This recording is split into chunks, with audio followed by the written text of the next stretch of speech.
நாமும் ஆண்டவருடைய ஆசீர்வாதத்தை பெறணும். ஒரு குறித்த இடத்துக்கு வரணும். நம்ம வச்ச இடத்துக்கு இல்லை, கர்த்தர் வச்ச இடத்துக்கு வரணும். ஆமென் சொல்லுமா? நல்ல கரங்களை ஆண்டவரே, நீங்க எங்களை எந்த இடத்துல வைக்க விரும்புறீங்களோ அந்த இடத்துக்கு நாங்க வருவதற்கு எங்களை உதவி செய்யுங்க. நீ குறித்த இடத்துக்கு வரும்போது தான் கர்த்தர் உன்னை ஆசீர்வதிப்பார். தேவன் வைத்த இடத்துல வைக்கும்போது தான் உன்னை கர்த்தர் ஆசீர்வதிப்பார். அவர் ஆயத்தம் பண்ணது கண்ணு கண்டதில்லை, காது கேட்டதில்லை. அது எந்த மனுஷனுடைய இதயத்தை நினைப்பதற்கும் வேண்டிக் கொள்ளுக்கும் மேலே செய்யணும். அவர் வச்ச இடத்துக்கு நீங்க வாங்க. அவர் வச்ச இடம் ஒருவேளை அந்த பலிபீடம் இருந்த இடம், பலிபீடத்தை கட்ட சொன்ன இடம், பலி செலுத்துற இடம். இன்னைக்கு நாம பலி செலுத்துறீங்கன்னா கர்த்தருடைய பிரசன்னத்துல இருக்கிறோம். ஆமென் சொல்லுமா?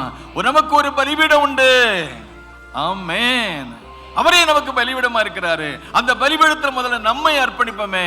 வேதம் நமக்கு சொல்கிற புத்தி உள்ள ஆராதனை. அப்படி இருக்க சகோதரரே, உங்கள் சரீரங்களை பரிசுத்தமும் தேவனுக்கு பிரியமான ஜீவ பலியாக ஒப்புக் கொடுக்க வேண்டும் என்று தேவனுடைய இரக்கங்களை முன்னிட்டு உங்களை வேண்டிக் கொள்கிறேன்.